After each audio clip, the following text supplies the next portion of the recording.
Hello, everybody. It is Tuesday night, and you are with us on the Paranormal Lens. My name is Chad Thomas. That's Jamie Widener over there. And we are with Jotnik's Paranormal, and we are here to talk about paranormal stuff. Wait, Right? really? Is that what we do? Well, I hope so. Cool. That's what the title says. Oh, yeah, it's true. Truth in advertising. Jamie, so what's going on? Sir, it is the Monday Tuesday ever. So, um, it's just been a day, but all is well now. This is the highlight. Every Tuesday we go through our day and, the stuff that we do. And here we land here and get to have some fun. So Mm-hmm. looking forward to something I don't even know anything about tonight. This, what's this called? Hidden Fork? No. Hold the No, door? No. no. Be Uh, careful. You don't end up swearing. Oh, yeah. What the huh? So, Really curious about the episode tonight, so I'm looking forward to it. But before we get there, how was your week? What's going on? well, hey, we were back at the brewery on Saturday night. I True mean, story. it's been I can't count. It was October was the last time we were there. October like 18th or something like that. 2 or 3 years ago, maybe. It feels like forever. It Really, I mean, feels I'm like kidding, but it did feel like forever. So so, but 3 months, it's a long time. yeah, it was great to be back. I haven't seen some of the team members in that long, That's true. That's true. so um, And but we had some good guests with us. Bert and Heather Lynch joined us from Southern End Paranormal. So it was good to see them and get out and then actually investigate with them again. We've done it before. We'll do it again, of course, coming up. But mm-hmm. just to have that.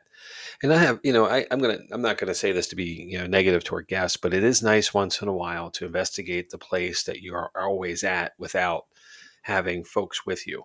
Mm-hmm. There's an expectation when you host an event, and Right, those who've done it, you know what I mean, and even those who have been guests, you have an expectation when you put money down as a ticket holder.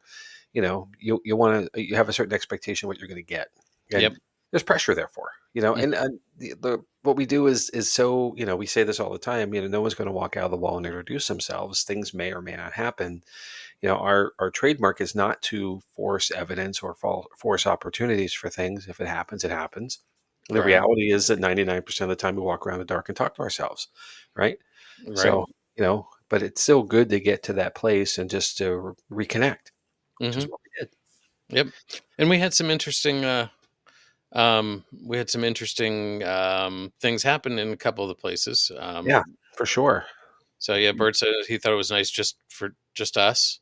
Yep. So I agree, Bert. And looking forward to some more opportunities there too. yeah, um, yeah. Let's see. We had a really interesting experience in the Dragonfly room. Just a Yeah. lot of activity in there. Um, what else? We did very little downstairs in the catacombs this time, but I guess we had some stuff upstairs and just it was an interesting night. You Yeah. know. For those who haven't been to Booby's Brewery in Mountjoy, PA, first of all, shame. I mean, if you're out of the country or something, I understand. But if you're anywhere near South Central PA, you got to get there. Uh, but with that, there are 3 levels. There's a ground level, which is the original bar for the entire establishment, the Eloise Bar in the Central Hotel. There's the second floor, which was the original residence quarter for the Booby family. And then there's a catacombs, which is about 43 feet underground. It's a cavern that's been transitioned into a restaurant. But it was originally storage and beer prepping for the Hmm. brewery. So all 3 areas are part of what we investigate when we do public events. And each layer has its own uniqueness to it as far as the common things that happen. So, and I Yeah. do, and I see Todd and Carmela have joined us. Welcome, guys. It's good to see you. Happy New Year to you both as well. It feels like a good time to step into this. When they were with us back at our spectacular event in October, you'll recall they had a toy or a toy. I should call it a toy. It's not a toy. They had a piece of equipment called a dead bell. And I well, when you see something like, you just know I had to have it. So I was fortunate enough to be able to say I wanted it for Christmas and it was gotten for me. And I got to break that out as well. We had quite a bit of activity with it on the second floor in the residence Mhm. level. So that was a new piece of equipment that was taken to quite easily and really well. So Yeah, they definitely interacted with it quite a bit. yeah. Yeah, and certainly back at the rear end, where rear end of the room, or the rear of the room, rear end of the room is sounds like a butt, but um, but Uh-huh. it definitely had some activity back there. And Tim and Erica Mhm. Bergen were with us too from our Jack Next New Jersey team, and they had a bell as well. So both Yep. were actually active around the same time as well, which was really cool to have two pieces of equipment, going off in succession or simultaneously, just At to really help opposite ends of the validate. room. Yeah. Yep. So So looking forward to using that some more. definitely. So So, fun night, really cool. it was. And just a quick question here from Todd and Carmela: did you play with the sensitivity level? Absolutely. It has a dial, and it's a bell. Just like a bell you would see on the counter, like the cook would ring when the orders are up. Hmm. Whatever it is. At the hotel front desk, and it has the sensitivity dial on it. It's a manual push as well, so you can actually ring it yourself. Um, and with the sensitivity as it goes up, it certainly has more. It allows more frequency to come into it, so it can pick up more things, which can be challenging, like with any piece of equipment, because there may be false positives with activity in the electromagnetic activity of the place you're at. Static electricity even can set these things off. So here we are in winter where everything is, you touch it, you get zapped by it. So Right. yeah, I did, and to answer the question, I definitely had it down to its lowest setting, and it wasn't nearly as active as it was when it was higher. So Right. certainly that was a learned, and that was a trick I learned from Todd and Carmela back then as well, a couple months ago. So I'm listening when you speak. See, Yep. learning, always But learning. but the other nice thing is, like you said, Tim and Erica were there, and Tim is very knowledgeable when it Yeah. comes to Oh yeah. electronics like this. He's built some of his own stuff, so to have him there explaining how some of this worked, it's always great to have him. And we keep saying we got to get him as a guest, Yep. and we have to get him as a guest, Jamie. Yes, we discussed that as well. There's probably going to be in the early summer until we can Okay. free some schedules up and stuff. So, Okay. but yeah, definitely So cool. Well, but that's not what we're here for. Although it was a lot of no, fun. yeah, it was. You're talking about. Oh no, I'm talking. I'm talking tonight. So I'll talk about hold the phone all day. Sure. no, no, no, Jamie. No, it's Huldufólk. Oh, Okay. I was way So wrong. we're gonna move into that now. I'm not sure if it happened or not, but Jamie was gonna get one of those little click counters. I didn't do it. It Never mind. didn't. You're safe. I'm gonna count. I'm gonna count this way though. I got a manual counter. He wanted to track how many times I messed up the name tonight, and I think he might be worried I might accidentally swear or something because it is it's pretty close. Um, but our topic tonight is hold. Now I'm going to One. be Huldufólk. So we're going to Americanize that a little bit. But let's dig in and see where this Icelandic folklore takes us. We're going to start with the name itself and break it down. Huldi or Hulda, Hulduu, is an Icelandic word that translates to hide or hidden, sometimes secret, depending on who's translating it. And the word folk means people, giving us hidden people. So, so these are mythical beings.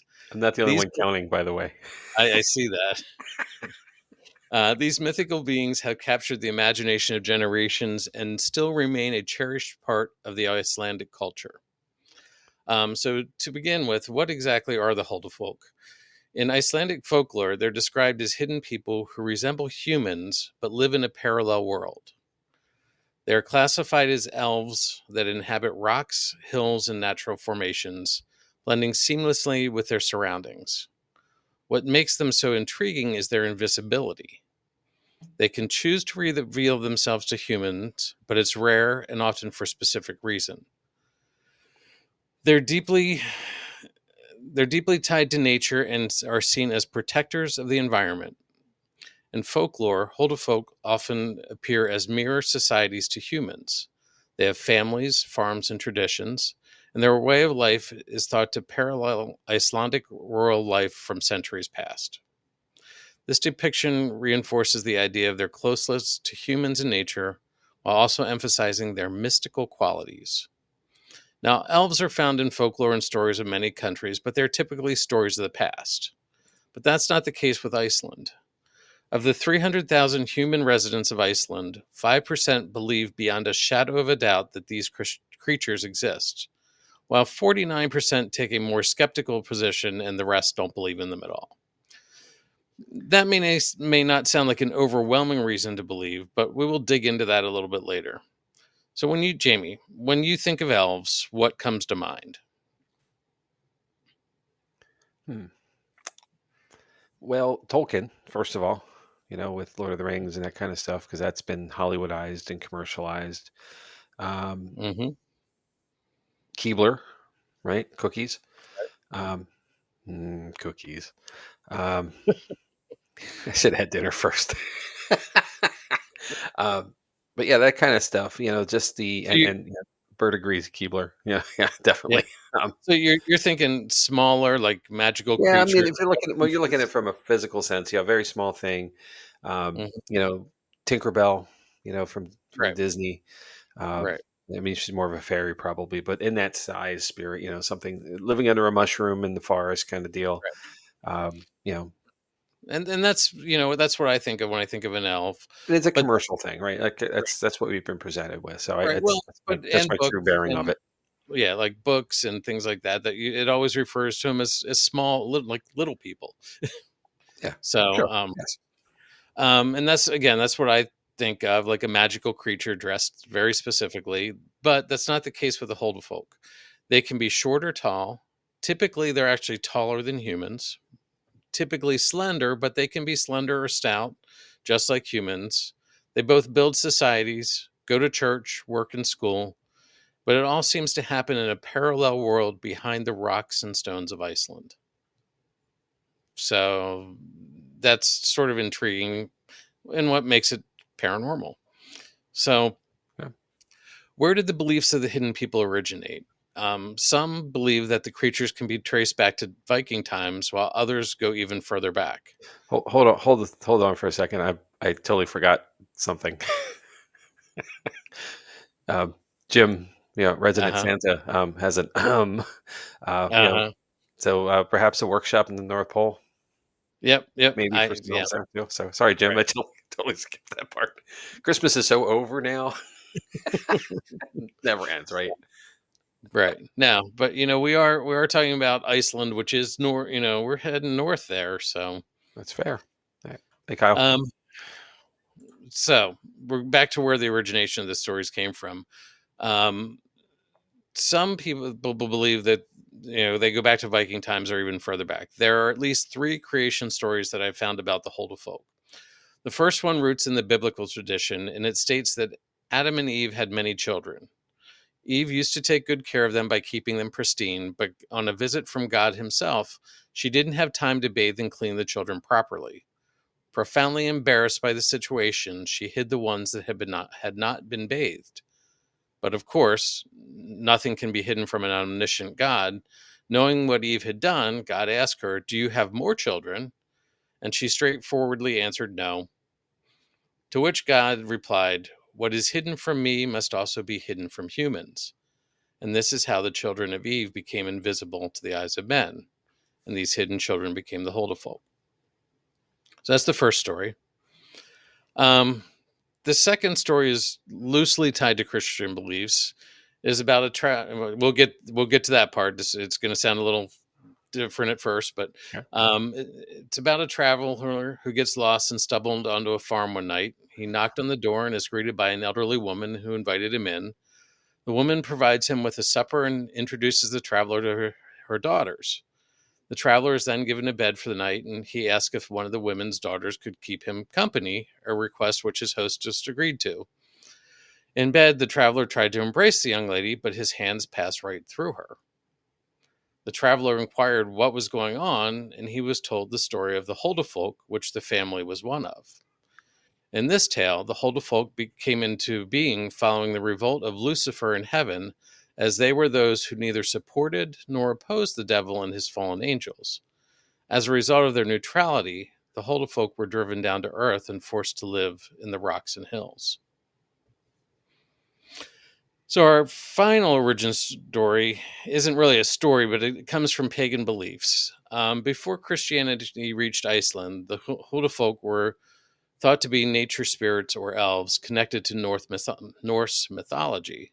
They're linked to Alvor or elves and Landvitir, the guardian spirits of the land.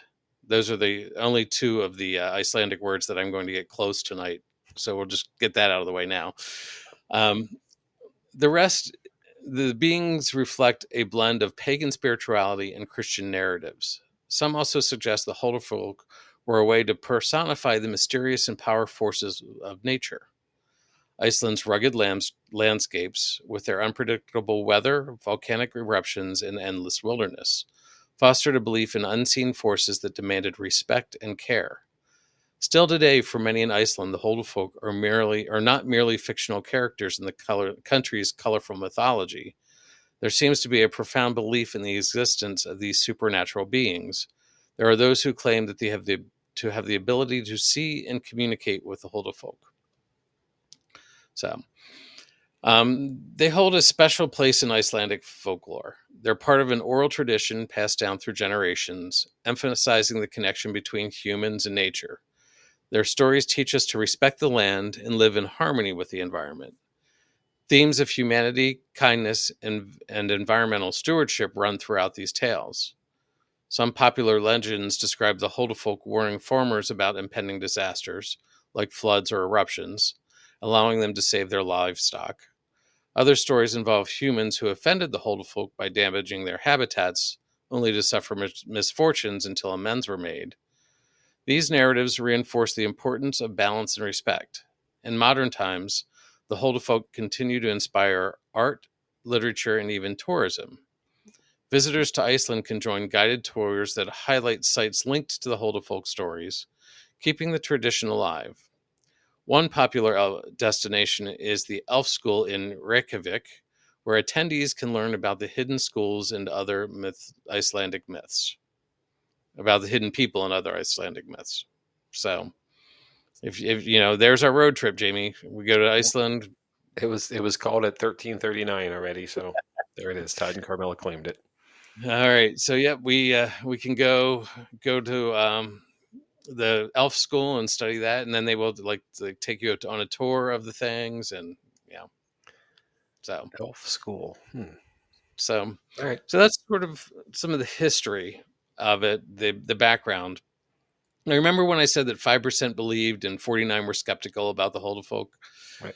You wouldn't think that would make an impact on everyday life, right? Yeah. But Probably not. there Right. right. But there have been cases where construction projects were delayed or altered to avoid disturbing what's believed to be Huldufólk habitats, such as large boulders or lava fields. Workers often report strange equipment malfunctions or accidents during these projects.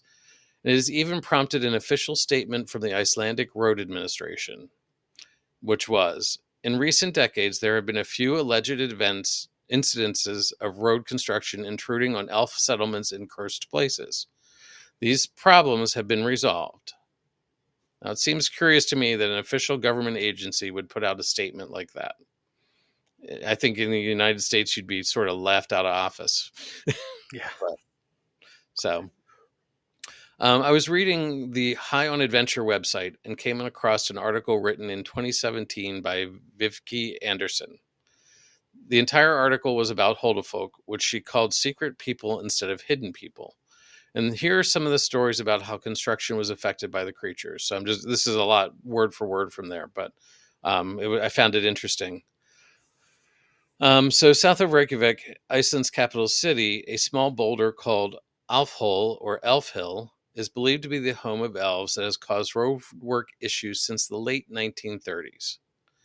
Jutting into the desired path of a new road, the initial project was immobilized by financial issues. Another construction attempt years later was brought to a halt due to constant broken equipment and missing tools. By the late 1980s, it was decided to level the hill, but two drills broke when workers tried to bore through the rock. News reporters covering the problem found their cameras wouldn't work. These difficulties were finally resolved by routing the road around the rock, and now Alfhol is protected as a cultural heritage. So, expansion plans for another highway near Reykjavik encountered a series of misfortunes in the early 1970s when it was discovered an elf rock known as Granstein was in the way. A medium was brought in to obtain permission to move it. This was granted, but unfortunately, the rock broke in the process. That night, one of the equipment operators who helped reset Granstein accidentally drove a bulldozer across the water supply line to a fish farm, and tens of thousands of the fish did not survive. So, building a road over Trollskard, the Trolls Pass in Hengreens in the late 1970s required blasting some rocks. When Hafstein Borgensen, a noted medium, informed the engineers the site was cursed, a compromise was attempted. Sadly, Borgensen passed away before this was accomplished. The construction foreman then had dreams warning him against removing the rocks, followed by equipment problems at the site. When the decision was made to work around the troublesome rocks instead of disturbing them, the project progressed without any further issues. So there seems to be a theme here. In 1955, workers extending the West Forge Highway encountered, I'm going to skip the Icelandic word here, cloven rocks protruding over the planned roadway. Elves thought to be living in the rocks were blamed for minor accidents and equipment breakdowns, convincing the contractor the rocks shouldn't be moved. A local woman who could communicate with the Huldufólk assured the workers that there were no elves in the rocks and received permission from neighboring elves to supervise the relocation of those cloven rocks. Once done, there were no further problems. Let's see. Offagiskar, a 50-ton boulder believed to be an elf church, lay in the route of a new major highway near Reykjavik that would cross an 8,000-year-old lava field. The elves informed the medium that we talked about earlier that Offagiskar, which means actually elf church, has been used as a beacon to guide people through the lava field for centuries, and asked for her help. After she contacted the mayor in 2015, a construction crew gently moved the elf church out of the way, and the new highway was built. I practiced these words, I swear. Yeah, I know. Let's see. The Akuri Tunnel. That one's really interesting. Like, the whole. I mean, we do this in like forestry sometimes, like redwoods specifically in Southern Mhm. California, where the roads go around them on purpose because they are heritage sites for so many things, but also it's habitat and other stuff. So even without moving this just because of Huldufólk, there is still natural habitats for the things that live in that area to utilize. So that's really kind Yep. of cool in a lot of ways. Yep. Okay. So, let's see. The Akuri Tunnel in the northern part of Iceland was finally completed in 2017 after a 2-year delay due to floods.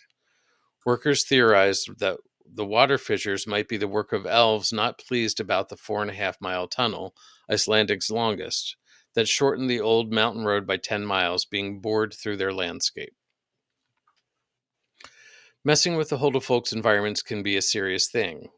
Elves were blamed for a 2011 rain of rocks onto a neighborhood street in Bulgarvik, possibly in response to an anti-avalanche barrier and tunnel built without their consent the prior year. After a local musician wrote a song of appeasement and an apology ceremony was conducted, things returned to normal. As the Icelandic Road Administration explains, we value the heritage of our ancestors, and if oral tradition passed on from one generation to the other tells us that a certain location is cursed or that supernatural beings inhabit a certain rock, then this must be considered a cultural treasure. So I find that pretty cool. Yeah. That it doesn't there doesn't have to be something specific proven to have happened there. It's even folklore is enough to deem it a cultural or treasure. So sometimes you need to stay ahead of the game. In 2004, Alcoa wanted to build an aluminum smelter, but first a government specialist had to confirm that the desired construction site did not contain any archaeological or Huldufólk related sites. An elf hill in Reykjavik, destined to be leveled for the construction of a new apartment complex, was saved by locating the building behind the knoll rather than on top of it. Another home to the Huldufólk, Dwarfstone, was left undisturbed when the National Church of Iceland was built in Hafnarfjörður, when they rerouted a roadway around the Elf Rock on Merkurgata Street. And neighbors on Vesterbrant incorporated a shared Huldufólk into their landscaping. Even if the majority of Icelanders say they can't see the Huldufólk, many people welcome them and provide a place in their gardens for tiny wooden elf houses. And I find it interesting that they use the tiny wooden elf houses when they are full size human being, like human size. I shouldn't say human beings because they're not. But so Icelanders not only appease, accommodate, and welcome their Huldufólk neighbors, they sometimes go to great effort and expense to show their appreciation and help their elf friends. Former member of the Icelandic parliament, Arne Johnson, credits a boulder inhabited by elves for saving his life. When his SUV slid off a cliff and overturned, coming to rest against a 30-ton rock, which destroyed his vehicle, but restrained him from tumbling onward towards his death, he emerged without major injury. 3 years later, a road was to be built which would destroy the boulder, so Johnson reached out to a medium to help in saving the elf rock that had saved him. Then there are some personal accounts. Some travelers in remote areas of Iceland claim to have seen mysterious figures or lights. Well, there we go with the lights again. Others tell stories of receiving guidance or warnings during dangerous weather conditions, attributing these acts of kindness to the Huldufólk. For instance, a stranded hiker once described being led to safety by an ethereal figure who then vanished without a trace. Again, not the first time we've heard that story. Nope. True. Another story from the Icelandic Roots website goes like this. It was in September of 1858 when all the people at Ulfstari were at the sheep sorting above the farm. 2 boys were to drive the horses from the field by the Klopin, which is a big rock, like a large rock, and then come home as night was falling. The older brother went back to the sorting place, but he thought the younger one had gone directly to the house. When the people came home, they found that the boy, Christian Christensen, was not there. He was lost. Christian was 8 years old and a very ordinary boy. All the adults began searching for the boy, and people from adjacent farms came to help. They searched until midnight without success, but decided to keep on the next morning. Everyone went back to bed, but the people at the Ulfa store were still awake and going on with faint lights to every room, even though the house had been searched thoroughly. Just by the front door of the house, there was a loft, and under a staircase which led up to the loft was a small corner. Suddenly, someone passing saw Christian lying in the corner, curled up asleep, and he had obviously been crying for quite a time. He was immediately brought to the living room, washed, and put to bed. Although his parents tried to get out of Christian what had happened, he would not say a word about it. Only later he told his friend, about his age, from the next farm of the experience that evening. He said, he had been a little later than his brother to the house when he approached, he saw a woman. He assumed it was his mother. Go from the house towards the sheep shelter just beneath the Klopin. There were some stacks of sheep manure there, which were used as firewood, and his mother would often go there to fetch some of it for the fire in the kitchen. He called out to her, but she did not answer. When she had just reached the stack, she turned around, and he realized that this was not his mother. He wanted to run back to the house, but she grabbed him and put her hand over his mouth. Then she went with him up to the Klopin, which then looked like a house with several gables. She brought him inside and closed the door, called a girl, and ordered him to play with her. Christian cried and shouted and did not want anything but to get away. The woman got angry and hit him, but in between she was also kind to him. At last she became very angry and violent, hit him, and threw him at last into the corner where he was found later that night. So that's a little interesting tale there.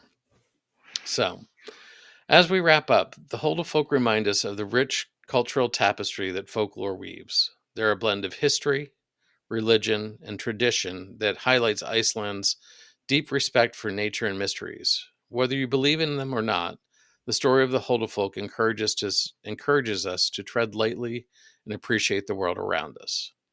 Their tales also serve as a reminder that human imagination has always sought ways to explain the inexplainable and connect us to the land we inhabit. So before we jump into it, I want to cover a couple of the other sources that I found. Um, Ancient Origins website, releasepeace.org, highonadventure.com, octavia.net, and ancientpages.com. So that's my story tonight, Jamie. What do you think? Wow, well, that's really cool. First of all, and I think your closing really nailed it. Like the balance point between nature and modernization. This holds the line in so many ways by the evidence of the protected stones and the belief. Even though it's a small scale sense of the populace, there's a strong enough belief that if you don't protect, some things will go down. So I think Right. that's really interesting. And I'm going to pull up a comment here from Bert just a little while ago. He says, it sounds like the fairy forts in Ireland. They build up, excuse me, they will build them around them in order to not to disturb them. They take them very seriously. So Mm-hmm. I'm assuming that means that if some kind of a structure is built around an area that is believed to be a fairy habitat or a domicile of some kind, just to preserve and protect it, which the same idea, right? Right. You're keeping that space safe from the intrusion of us in the modern world. Right. And if nothing more, it's protecting nature in at least in a small sense of it, Mm-hmm. some parcel of it that would be absorbed, and we live in an area in South Central Pennsylvania here that is some of the most fertile and valuable land in the country for agriculture. Correct. Yeah. And I'm fortunate enough to live near two farms and have a farm stand really close by, and I take full advantage of that all through the seasons that I can. But no farms, no food kind of thing. Is a bumper sticker that we all see every once in a while. And the point is that we keep taking that land and turning it into residential or commercial development. We're Right. building houses on land that was protected and preserved. And we have a farmland trust here in our area that has been working with farmers to secure their properties for generations to come, and it won't become developed. Right. But what the ability of that group to do versus the scale of land that we have, it's just not keeping up. So it's the same spirit, pun Mm-hmm. intended, maybe, um, but not in the sense that there's a fairy or an elf habitat or anything like that on it. It's just the fact that the land is valued and Right. needs to be protected. So all of this works. However, Mm-hmm. and if there is a true presence of a paranormal entity like an elf or a fairy or whatever else, that's even better. That's cool, right? Right. But at least we're holding on to those spaces and not letting them be overdeveloped. Yep. So, and even when I mean, development is inevitable. Like, but they at least are taking the time to go around Yeah, and they're still things built. with You're right. cult.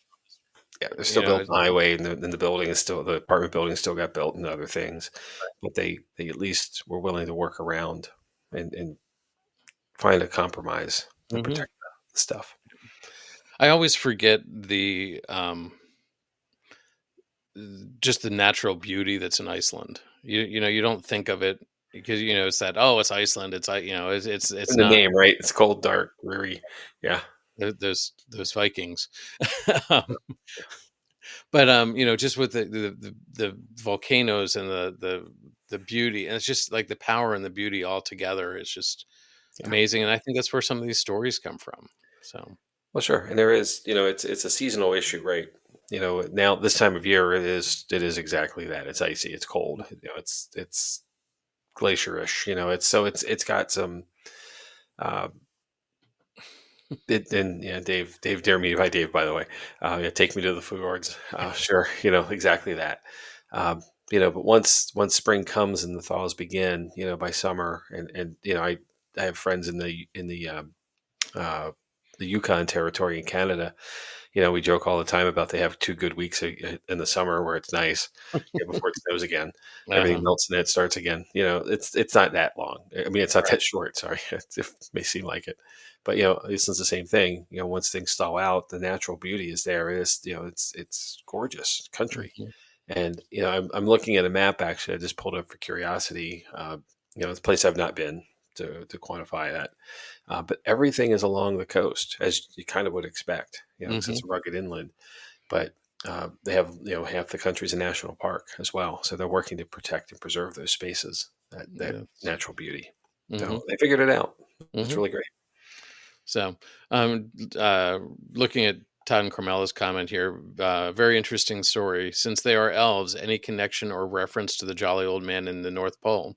Um, Well, no, actually, there's Jim's not. here, so Jim's here, but there was no connection to that because I think again these are um, more humanoid, and I almost feel like it's more so like ghosts where they can be seen when they don't want to, like yeah, they come and go, and I just right. find It's that in discretionary observation. Yeah, like yeah, you can be seen and not be seen.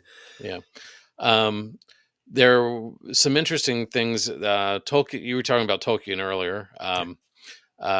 There's a lot of his stories were based off of the Icelandic Yep. um, Huldufólk. Jules Verne's Journey to the Center of the Earth was Iceland. So I forgot about that, but yeah, you're absolutely right. so there's a lot of literary ties to this folklore. So I find it really cool. This is interesting, and you know the idea that they're visible and invisible when, as they wish. Mhm. It kind of makes you wonder. And the gentleman who had an accident, that terribleness of going over a cliff, bad Right. news, right? But that whole unseen presence kind of thing, just that's interesting too, because that's in a lot of other areas of the world. The story, well, it's the third man syndrome to some degree, right? We Right. covered that a while back. But more so than that, it's like the idea of being, like we talked about with Jin, and we talked about with Ure and a few other things, where there's a hierarchy, maybe, and there's good and bads, Right. and maybe some ambivalence as well. And that kind of seemed like how they came to be in some of the origin stories, with maybe Mhm. just being neutral, um, and not necessarily going out of their way to help this fellow, but if his car crashed on their house, Right. this big rock, maybe they were compelled, Right. to get rid of him, like, to help him to get rid of the thing. I Right. don't know. I mean, obviously it's all very speculative, but Yeah. it's interesting too how all of this, we can tie things together when we want to, right? Mhm. And we always in a different direction. It's like data, right? Data doesn't lie unless you want it to. Right. You want it to angle in a certain direction. You'll find a way to skew it to your data set, to your point that you want to make, or the thing you want to get, whatever it is. Um, and so maybe that's part of it too. Is we're just trying to find ways to make this all make sense, and we put that part to it. It's all Mhm. very curious. Again, a holder folk hasn't walked down the road and said, "Hi, I'm such and such, and I'm one of them." You Right. know, Well, so. except for the guy that was staying at the farm Well, and fair, right? Very, very fair. Yeah, but on the whole, I don't. You didn't right. tell that story, so it's not been documented Right. per se. So yeah, it's definitely interesting. Like, This it, is a cool comment too. go Uh, ahead. Todd and Carmelo have said, "I really wish there was a place like the Jules Verne Journey to the Center of the Earth. We'd go road trip." Yes, yeah, agreed. Yeah. So yeah, it's one of those like I don't know if it's true, but I'd sort of like to believe it to be true. Like, Yeah, but that's a really good way of saying it. And I think, well, that's like most everything we talk about here, isn't it? Mhm. I mean, without physical evidence, and again, there's no bodies, there's no, if they don't want to be seen, they're not seen, all that stuff. Uh, but I want to believe it. I think it's really Right. great. And if it's even half of what's been described, that's pretty awesome too. So True. Yep. cool stuff. So Yeah, and Bert has followed up the journey to the center of the earth. He had Tide and Carmela, but easier to get back. Right? That's pretty far. So yeah. uh, So that's a book I read a very long time ago. I'd have to revisit it to get all the details. But yeah, it's what a journey, pun intended. yeah, Since yeah, that's one of those high school college books that we probably should revisit at some point, huh? yeah, that's a great story. Vern did a Hmm. good job on a lot of things. So any final thoughts or comments on this, Jamie? Where are you? Just really good topic, and we made fun of it obviously in the weeks leading up to it with the pronunciation and all that stuff. You did a fantastic job. I trust me, I know. you know, we do things that are unique, out of country stuff. That aren't just the languages of the world are as an English speaker, some are challenging. And Hmm. you handled this really, really well. You presented a whole lot of cool stuff, well researched, just a really fun topic. So thank you so very much. Um, Sure. and, I do and want to say there were way too many consonants in most of these words. yeah, yes, you need to start buying some letters, right? Yeah, totally understand that one. So So great, great stuff. Not much more to add. okay, cool. Well then, if you don't have anything else to add, let's jump into what's coming up Yeah, shortly. sure. I'll take that. Try to make my screen a little bigger here.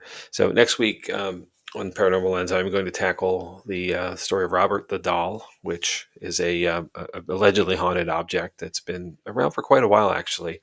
So there's a lot of cool stories around it, um, and we'll see if we can determine whether it's paranormal or not.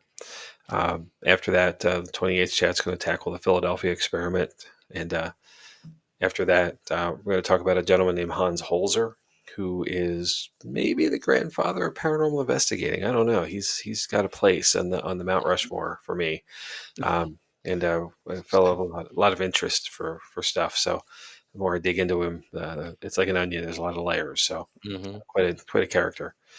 And then after that, the Green Children of Woolpit, which is a sounds like it's going to be fun too. Did they eat too much Jello? Green Jello? Is that why they're green? No. I'm not gonna go into any. I'm not gonna give any spoilers, All right. Jamie. All right. So sour apple Jello it is. Okay. Oh, ectoplasma Kool Aid from back in the day. So You may have one less viewer next week, Jamie. maybe. All right. Well, I hope you join us. So Carmela said "ooh" about the next episode. I saw it. So Yeah. yeah, it's a dicey one. So we'll do it right. Don't worry.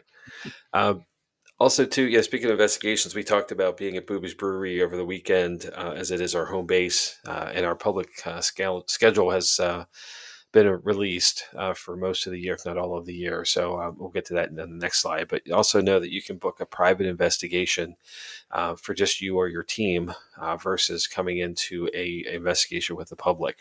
And generally speaking, we have about 30 tickets available for each event.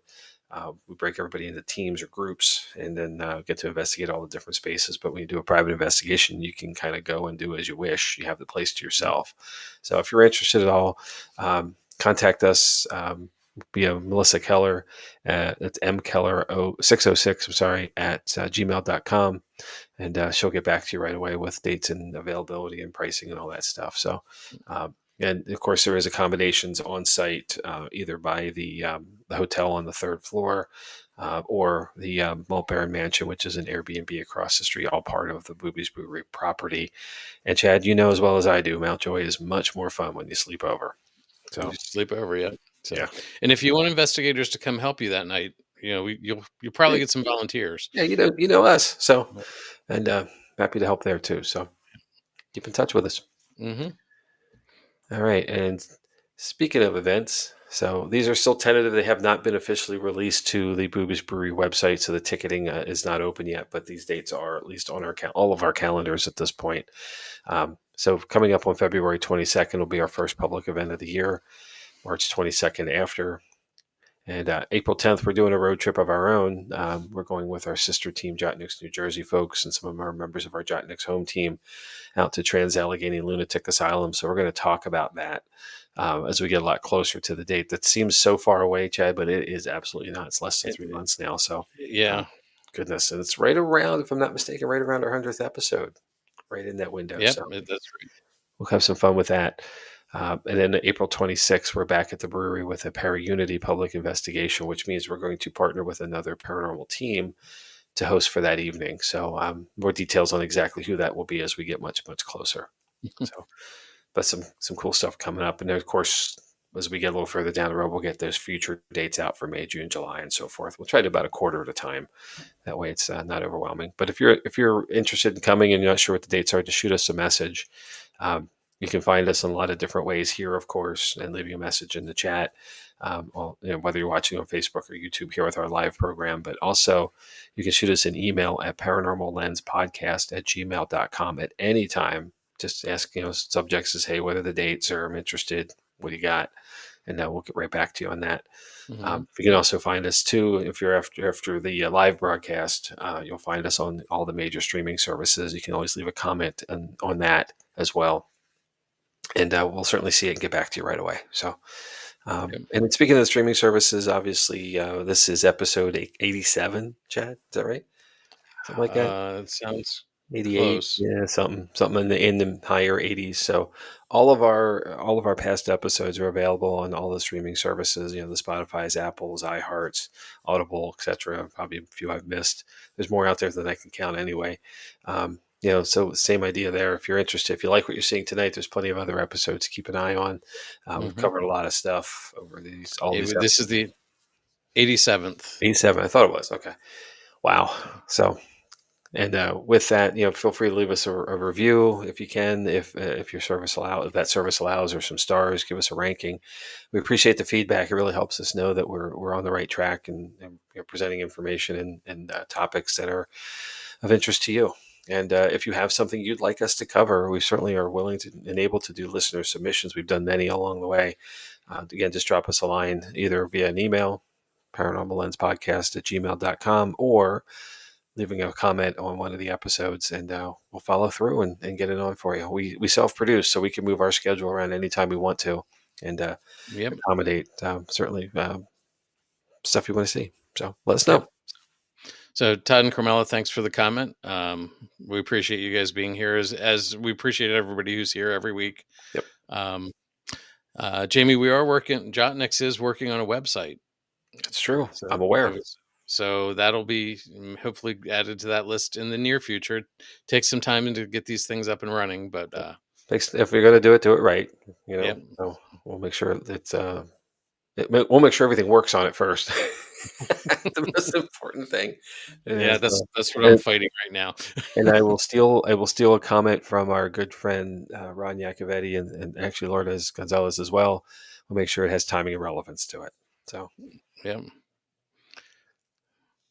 but yeah, more to come on that. Absolutely. So yeah, so I just had a moment screen completely blank.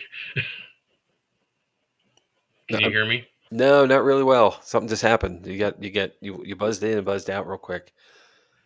Yeah, my whole system crashed, but came right back. So Yeah, that's what it looked like. You just went dark and then like a flash. So you're a little funky sounding, but I got you. that's good. All right. Well, technology, ain't it great? Uh-huh. It's still better than us sitting here with two soup cans and a string. So So there, I think I'm back yeah, now. Is there you that go. better? Much better. Very cool. So all right. Well, I guess it's a good thing I came back, Jamie, because I don't know if you would have been able to know how to roll us out of here. I'm just going to hit the end button. That's all I know. So Yeah, well, on I that, say this a lot. Chad makes this all work. So, dude, I appreciate you. Please don't fade out, uh, just to be safe. So, well, I'm still here. So anyway, uh, Yeah, and thanks besides everybody. Carmela, there's spirits involved in There, this. It was there it is. mostly Gene, if you will. So, um, So, so, we will see everybody next week. All right, yeah, Jamie. looking forward to it. Robert the Doll coming your So, way. all right. Thanks everybody. Have a great night. Take care.